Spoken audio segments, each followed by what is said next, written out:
रियासत ने कुछ अहम तरीन फैसले जो हैं वो अब लगता है कि कर लिए हैं। आपको बताना जरूरी है कि रियासत ने अब नरमी की जो पॉलिसी है उसको तर्क करने का जो मनसूबा है वो बना लिया है, और वो करनी भी पड़ेगी, क्योंकि आप जब तक ढील देते जाएंगे तब तक इसका नाजायज फायदा उठाया जाता रहेगा। एहतजाजी 24 तक 26 नवंबर तक मुल्क दुश्मन पीटीआई जमात जो अब बन चुकी है, मजबूरन कहना पड़ता है मुल्क दुश्मन जमात की हदायत पर इसके शरपसंद मुजाहरीन ने फाइनल कॉल, एहतजाजी कॉल के नाम पर जो कुछ किया वो 9 मई 2023 की तरह पाकिस्तान की तारीख का स्याह-बाब है। बाकायदा प्लानिंग के तहत 9 मई के तर्ज पर एहतजाज के नाम पर नवंबर साजिश की गई। रियासत का मौकफ है कि वफाकी हुकूमत और दीगर कानून नाफज करने वाले अदारे गुज़श्ता कुछ अरसा से पीटीआई की शरपसंदी के बावजूद बड़े तहम्मुल और बुर्दबारी का मुजाहरा कर रहे थे, और मेरे ख्याल में इसमें कोई शक भी नहीं है। इमरान खान साहब ने जो किया इक़्तिदार से हटने के बाद, मेरा ख्याल है कि फ़वाज पाकिस्तान के बारे, उसके सरबराहान के बारे में, दूसरी सियासी जमातों के बारे में, खास तौर पर जो सरबराहान के बारे में अल्फाज बोले, वो मेरा ख्याल है कि किसी को नहीं भूले होंगे। और फिर 9 मई पर जो उन्होंने कहा कि अवामी ताकत से, वो क्या कहा करते थे इमरान खान साहब प्राइवेट महफिलों में, अगर 10,000 बंदा सड़कों पे लेके आए जो, तो इन जनरलों का क्या निकल जाता है, आपको याद ही है। तो वो सोच तो खान साहब, वो बात उन्होंने प्राइवेट महफिल में कही थी, लेकिन वो सोच तो उनमें मौजूद थी ना, कि अगर वो प्राइवेट तौर पर इतने बंदे निकाल लाएंगे तो उसके बाद फिर जो है वो जाहिर है मुल्क पर जो जो आपको पता ही है, हर रोज वो जिस इनकलाब की बात किया करते थे, और इन तमाम चीजों को रियासत ने बर्दाश्त किया। मगर शरपसंद जमात इसको रियासत की कमजोरी समझकर हर दूसरे रोज लाओ लश्कर के साथ रियासत पर हमलावर थी। ताहम 24 से 26 नवंबर के वाकयात के बाद रियासत ने अब फैसला कर लिया, शरपसंदों के खिलाफ रास्त इक़दाम जो वक्त की काफी हद तक अगर देखा जाए तो जरूरत बन चुका है। पाकिस्तान की माशी तरक्की को मद्देनजर रखते हुए मुस्तकबिल में ऐसे वाकयात के तदराक के लिए रियासत पाकिस्तान ने 24 से 26 नवंबर के वाकयात और इसके बाद होने वाली खुफिया मनफी प्रोपेगेंडी मुहिम में मुलव्वस शरपसंदों की निशानदही के लिए जो ज्वाइंट टास्क फोर्स जो है वो कायम कर दी है, जिसने अपना काम शुरू कर दिया। इस हवाले से वज़ीर आज़म की सदारत इसका पहला इजलास भी हो चुका है। इस टास्क फोर्स का मकसद शरपसंद अनासर की ठीक निशानदही करके उन्हें इंसाफ के कटहरे में लाना है और उन्हें कड़ी सजाएं भी देना है। अच्छा, 24 नवंबर तक 26 नवंबर इस्लामाबाद में जो कुछ हुआ, इससे किसी भी तरह सियासी एहतजाज कहकर जान नहीं छुड़ाई जा सकती। ये किसी भी तरह पुरअमन सारा सिलसिला नहीं था। इस दौरान पुलिस और रेंजर की शहादतें भी हुई, मुअत्तद सिक्योरिटी एहलकार जख्मी हुए, रियासती अमलाक को नुकसान भी पहुंचाया गया और लूट मार भी की गई, जिसकी बाकायदा सीसीटीवी फुटेज भी मौजूद है। कानून नाफिज करने वाले इदारों ने 9 मई शरपसंदी के तमाम शवाहद सामने रखते हुए सजाओं का मुतालबा किया है। आज से 2 रोज कबल सुप्रीम कोर्ट के आईनी बेंच ने 9 मई में मुलव्वस मुलजमान जिनके मुकदमात मिलिट्री कोर्ट्स में जेर समात हैं के हवाले से बड़े फैसले करते हुए मिलिट्री कोर्ट्स की इजाजत दी और इनको सजाएं सुनाई। आईनी बेंच की जानब से ये एक अच्छा फैसला, मगर ये कोई आसान काम नहीं था। ये तवील अरसे से कुछ सियासी अनासर की जेर इल्तवा था, जरूरी भी था। इसे स्टे ऑर्डर को खत्म किया जाता। अब दीगर अदालतें जिस इंसदाद दहशत गर्दी की अदालतें भी शामिल है, उन्हें चाहिए कि वो 9 मई के हवाले से फैसले में तखीरी हरबों को खत्म करते हुए इन मुल्जमान को कैफरे किरदार तक पहुंचाए। सवाल ये पैदा होता है कि वाक़ा चाहे 9 मई 2023 का हो या 26 नवंबर 2024 का हो, इस मुल्क में दुश्मन शख्स बानी पीटीआई ने जिन नौजवानों को वर्गला कर पुरअमन एहतजाज का झूठ बोलकर इस्तेमाल किया, इनका मुस्तकबिल क्या होगा? क्या इन नौजवानों के वालिदैन बानी पीटीआई और शरपसंद जमात की क़यादत से सवाल करेंगे कि इनके बच्चों का, नौजवानों का जो फ्यूचर है, मुस्तकबिल है, उसको तबाह करने का हक किसने इनको दिया था? मज़कूरा वाला हक़ाइक़ के बाद सबसे अहम बात यह है कि 9 मई 2023, 26 नवंबर 2024 के वाक़यात में जो भी शरपसंद पकड़े गए या फरार हैं, इनको वाकई करार सजाएं हुई देकर एक मिसाल बनाया जाए। इससे भी अहम बात यह है कि जो इनको उकसाने वाले और इनके सहूलतकार हैं, इनको इनसे भी ज्यादा संगीन जो सजाएं हैं वो दी जाए, क्योंकि इन सहूलतकारों और उकसाने वालों ने एक जानब मुल्क में सियासी अदम इस्तेहकाम पैदा करने की कोशिश, मुल्क को बदनाम किया, तो दूसरी जानब उन्होंने नौजवानों का मुस्तकबिल अंधेरों में धकेल दिया, जबकि इनके अपने बच्चे गैर मुल्की सरजमीन पर महफूज हैं। ये रियासत का मौकफ मैंने आपके सामने रखा है और रियासत अब ऐसा सोचती है कि सख्त इकदाम करने का दौर आ चुका है। देखें, ये पहली दफा ऐसा नहीं हुआ, ये दूसरी दफा ऐसा हो चुका है।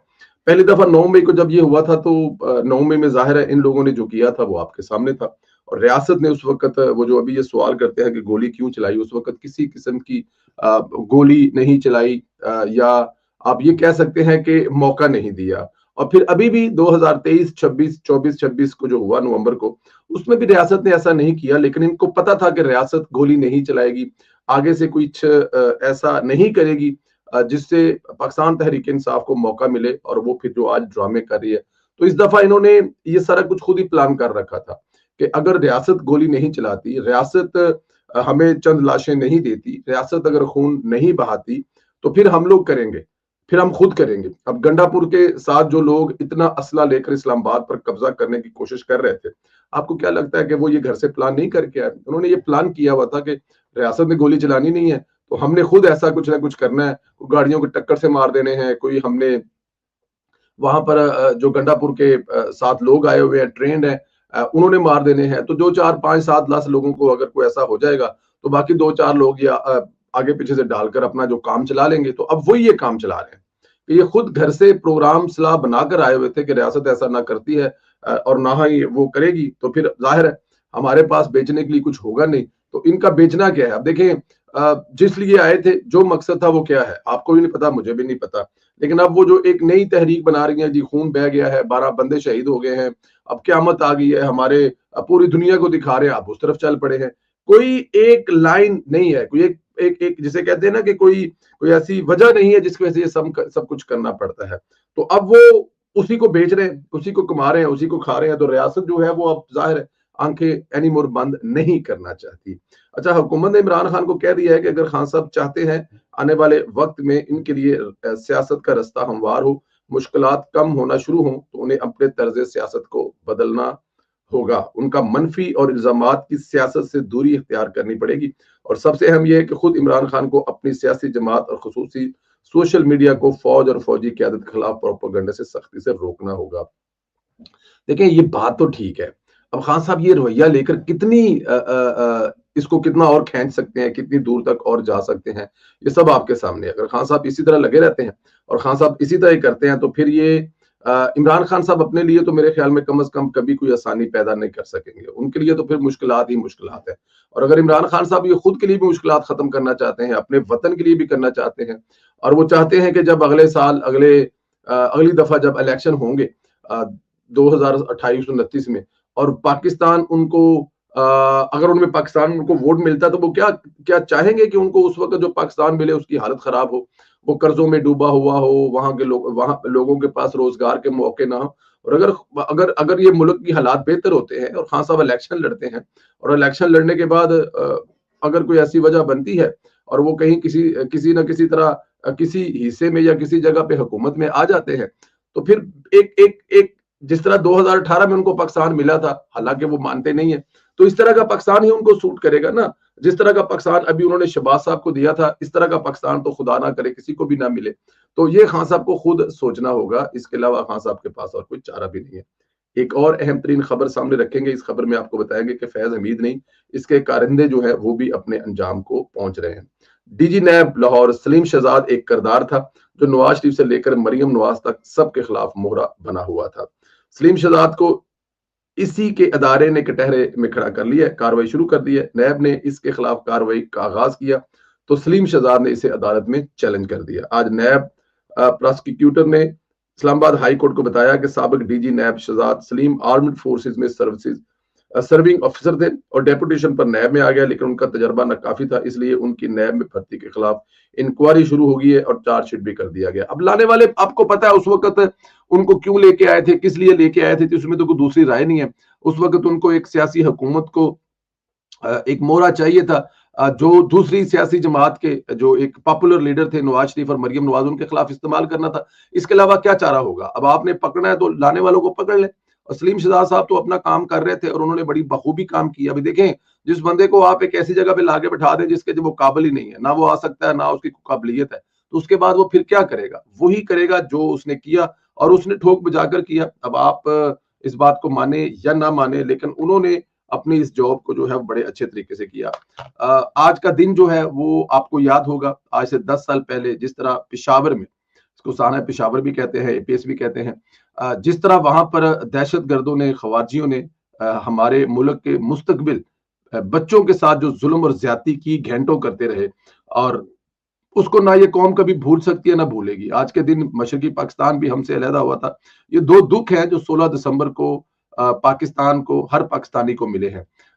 یہ بچے, ہونہار بچے جو اس ملک کا مستقبل تھے, ان کے ساتھ جو کیا گیا, جو میسج ریاست کو دیا گیا, ریاست نے اس کے بعد ان دہشت گردوں کے ساتھ کیا, وہ بھی ایک تاریخ ہے. نواز شریف صاحب کی قیادت میں اس وقت آرمی نے جس طرح سے اس ملک سے صفایا کیا تھا, وہ ایک تاریخ ہے. اتنا بڑا فوجی آپریشن میرا خیال ہے پاکستان کی تاریخ میں کیا بلکہ اس پورے ریجن کی تاریخ میں اتنا اپنے ہی ملک کے اندر اتنا بڑا آپریشن نہیں کیا گیا گا.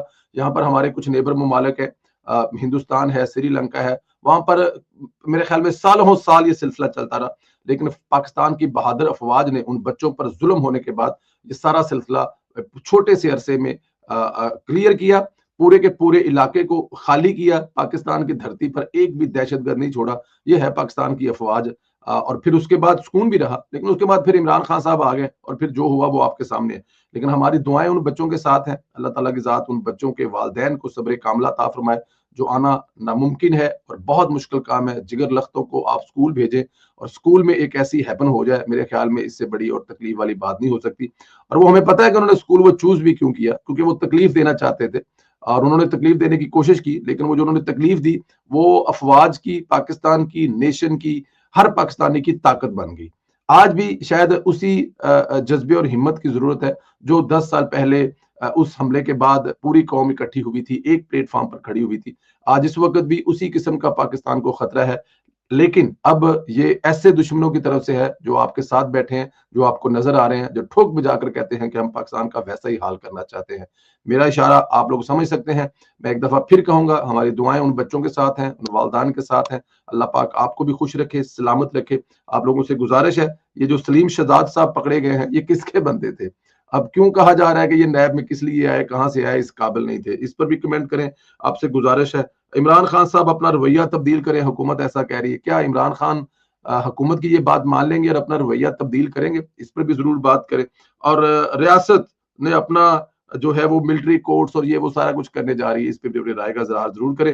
چینل کو زیادہ سے زیادہ سبسکرائب کریں, اور انشاءاللہ تعالی آپ لوگوں سے اگلے ویلوگ میں پھر ملاقات ہوگی. گزارش آپ لوگوں سے یہی ہے کہ ہمارے چینل کو زیادہ سے زیادہ سبسکرائب کریں, بیل آئیکن کو پریس کریں. انشاءاللہ اگلے ویلوگ میں آپ سے پھر ملاقات ہوگی. اجازت دیں, خدا حافظ.